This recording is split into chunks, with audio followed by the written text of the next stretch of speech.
Welcome to detail. నేను మీ సుందర్. పెన్షనర్లు అంతా ఆందోళనకు గురవుతున్నారు. అసలు పెన్షన్ సంబంధించిన అంశంలో ఇబ్బందులు ఎదురవుతున్నాయనే వార్తలు దావానంగా వ్యాపించినాయి. మరి అసలు ఇంత పెన్షన్ అంశంలో సమస్య ఏమొచ్చిందని మాట్లాడడానికి మన స్టూడియోలో ఉన్నారు ప్రముఖ విశ్లేషకులు కేవీఎస్ఎన్ రాజు గారు. ఆయనతో మాట్లాడదాం. నమస్తే రాజు గారు. నమస్కారం. రాజు గారు, ఈ పెన్షనర్లు సంబంధించిన దానికి ఏదో ఇబ్బంది వస్తుందనే పేరుతోటి బాగా ఆందోళనకరమైన పరిస్థితులు ఉన్నట్టు కొన్ని సోషల్ మీడియాలో వీడియోలు, కొన్ని వార్తలు బయటకు వచ్చినాయి. ఏం అసలు ఇష్యూ ఏంటండి? ఆ వీడియోలు వార్తలు వరకు అందులో నిజం ఉంది.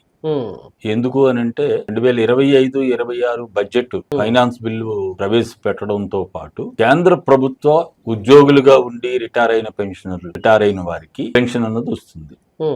ఆ పెన్షన్ ని మార్పులు ఏమీ చేయలేదు. కానీ కేంద్ర ప్రభుత్వ ఉద్యోగులకి 10 సంవత్సరాలకు ఒకసారి వేతన సవరణ జరుగుతుంటుంది. దాన్ని పే కమిషన్ అంటారు. ఇప్పుడు ఆ పే కమిషన్ 2016 వచ్చింది, 7వ పే కమిషన్. ఇప్పుడు 8వ పే కమిషన్ మేము వేయబోతున్నాం అని కేబినెట్ నిర్ణయం చేసిందని కూడా జనవరిలోనే కేంద్ర ప్రభుత్వం చెప్పింది. దానికి సంబంధించి ఒక అమెండ్మెంట్ తీసుకొచ్చారు, ఇది ఫైనాన్స్ బిల్లుతో కలిపి.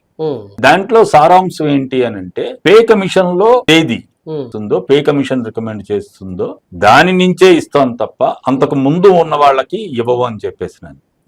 పెన్షన్ ఇవ్వమని కాదు, పెన్షన్ రివిజన్ ఇవ్వమని. పెన్షన్ ఇక్కడ ఉండదు, పెన్షన్ వస్తుంది. కానీ కేంద్ర ప్రభుత్వ ఉద్యోగులకి 10 సంవత్సరాలకు ఒకసారి జరిగే వేతన సవరణ అంటాం, లేదంటే పే కమిషన్ అంటాం, లేదా జీతాల పెంపుదల అంటాం. మనం ఏం పేరు పెట్టినా 10 సంవత్సరాలకు ఒకసారి కేంద్ర ప్రభుత్వ ఉద్యోగులకి కేంద్ర ప్రభుత్వం పే కమిషన్ ద్వారా జీతాలు పెంచుతుంది. జీతాలతో పాటు బ్రతికున్న కేంద్ర ప్రభుత్వ పెన్షనర్లందరికీ వాళ్ళకి కూడా పెన్షన్ కూడా రివైజ్ అవుతుంది, పెరుగుతుంది. రివిజన్ అంటే అదే పెరుగుతుంది. ఉద్యోగులకి జీతం పెరుగుతుంది, బ్రతికున్న పెన్షనర్లు, ఫ్యామిలీ పెన్షనర్లందరికీ పెన్షన్ పెరుగుతుంది.